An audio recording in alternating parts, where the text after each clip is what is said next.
Bem, galera, sejam bem-vindos a mais uma aula. A gente vai entrar agora de fato no módulo 2, né?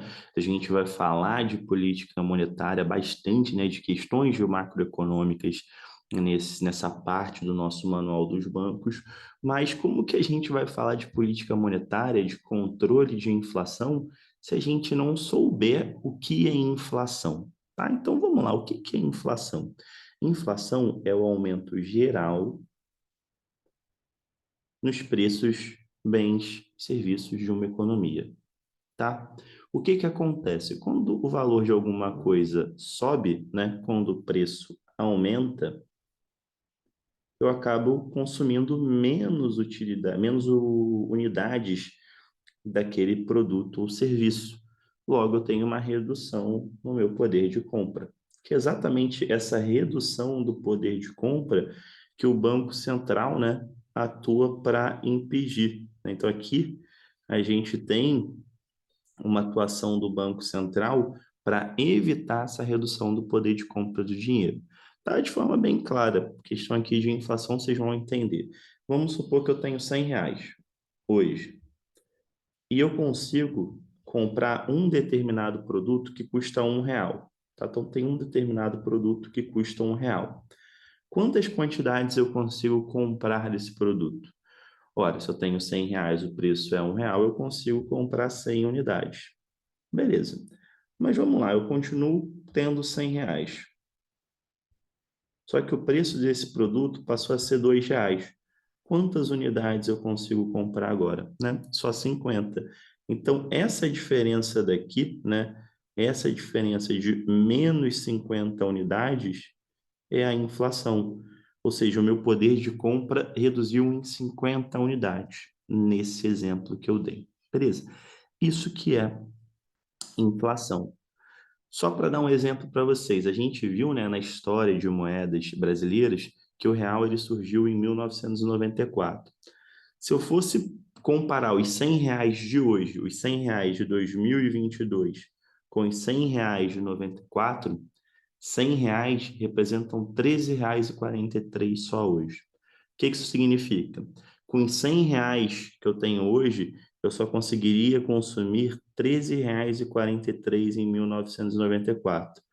Ou seja, o que me custava R$ 13,43 em 1994 me custa R$ 100 hoje, entendeu?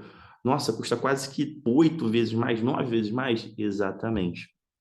Então, a moeda brasileira se desvalorizou muito nesse período de tempo. E olha que o real ainda é a nossa melhor moeda. O real é considerado um sucesso, mas a gente vê como o impacto da inflação é muito forte, né? A gente transformou R$ 100 em R$ 13,43, ou seja, reduziu o poder de compra. É isso que a inflação faz, tá? Mas aí então seria legal a gente ter deflação, né? Que os preços só caíssem, né? Que deflação é o contrário. Não, porque se a gente tivesse só a deflação sempre, quem produz não ia querer mais produzir. Pô, vou produzir para receber menos no futuro? Geraria um problema. Então, o que que é o ideal? O ideal é a gente ter uma inflação baixa, estável, ou seja, que ela fique num patamar baixo, que fique nesse patamar baixo de forma estável e que ela seja previsível. Porque se eu tenho uma inflação baixa, estável e previsível, a economia ela pode crescer mais. A economia pode crescer mais. Por quê? Porque vai ter menos incerteza, então as famílias vão consumir mais, as empresas vão poder investir a longo prazo. Então, a gente tem que entender que o Banco Central ele vai precisar buscar sempre uma inflação que seja baixa, estável e previsível, porque isso é melhor para a economia como um todo. E como é que o Brasil controla, né? O Brasil como governo, né? Como é que o Brasil controla a inflação? Existem diversas maneiras de você controlar a inflação, mas o nosso país ele adota o regime de metas, tá? Que é um regime adotado desde 1999. Então a gente tem meta para a inflação, informação importantíssima para a tua prova, tá?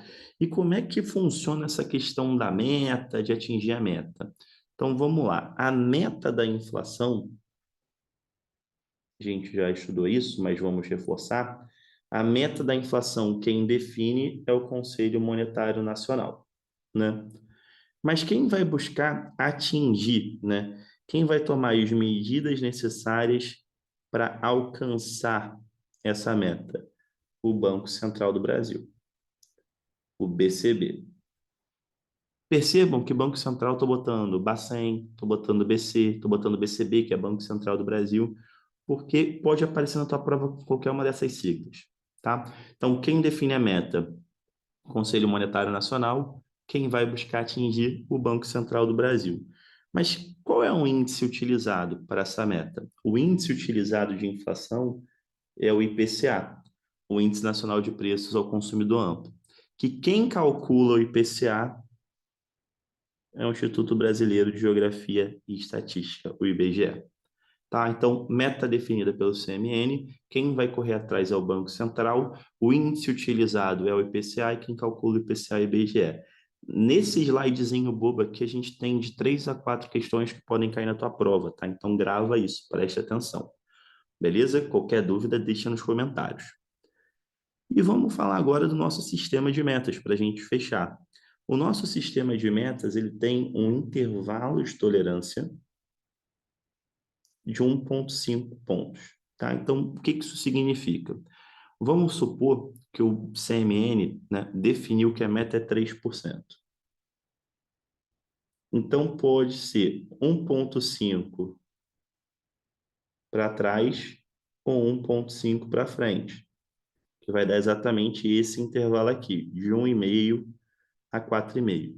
Então, se o Banco Central conseguir fazer a inflação dentro daquele ano ficar entre 1,5 e ou 4,5, né, nesse exemplo onde a meta seja 3%, o Conselho Monetário Nacional fala: pô, parabéns, Banco Central, você atingiu a meta. Só que o que acontece se a meta ficar para cá, ó? Se a meta ficar em 5%? O presidente do Banco Central vai ter que explicar as razões desse descumprimento, tá? Bem como demonstrar ações para o retorno da inflação para os limites estabelecidos. Então, fala assim, olha, foi 5 porque aconteceu algum problema, teve pandemia, enfim, aí a gente vai fazer isso, isso, isso para voltar para a meta, tá? E se tivesse ficado aqui, se tivesse ficado, por exemplo, 1%, com a inflação menor, a mesma coisa. Teria que falar por que descumpriu. Porque, como a gente viu, a inflação ela é positiva, ela é um cenário de crescimento da economia, é um sinal de crescimento da economia, desde que ela seja baixa, estável e previsível. Tá? E é muito comum, aí só para efeito de curiosidade, chamarem a meta, tá, de centro da meta. Então, olha, o Banco Central tem que deixar a meta, nesse exemplo, tá? Entre 1,5 a 4,5, buscando o centro da meta, que é os 3%, que é a meta de fato, tá? Mas o que você precisa entender? Intervalo de tolerância, e que esse intervalo de tolerância é tanto para baixo quanto para cima, tá? E se porventura o Banco Central não conseguir atingir a meta dentro desse intervalo, tem que se justificar por que descumpriu. Beleza, a gente fecha aqui o que é inflação. Nas próximas aulas, a gente vai começar a ver como que o Banco Central atua de fato, tá? Numa parte mais prática, para jogar a inflação para onde ele quer, né? Para tentar buscar atingir essa meta. Aproveito para falar, né? Para quem quer se preparar de uma forma mais densa, recomendo a aquisição do Manual dos Bancos, primeiro link da descrição. A gente está reformulando, o Manual dos Bancos era para ser só uma apostila, tá com o preço da apostila ainda, tá? Mas a gente está reformulando, está fazendo um curso de fato, com aulas gravadas, conteúdo a mais que a gente coloca no YouTube, e na virada do ano vai ter a questão do ajuste de preço. Então, se eu fosse você e que quer, né, tem um recurso para investir, quer se preparar de uma forma melhor, primeiro link aqui da descrição. Beleza? Qualquer dúvida, como de costume, só deixar nos comentários. Forte abraço, bons estudos e até a nossa próxima aula.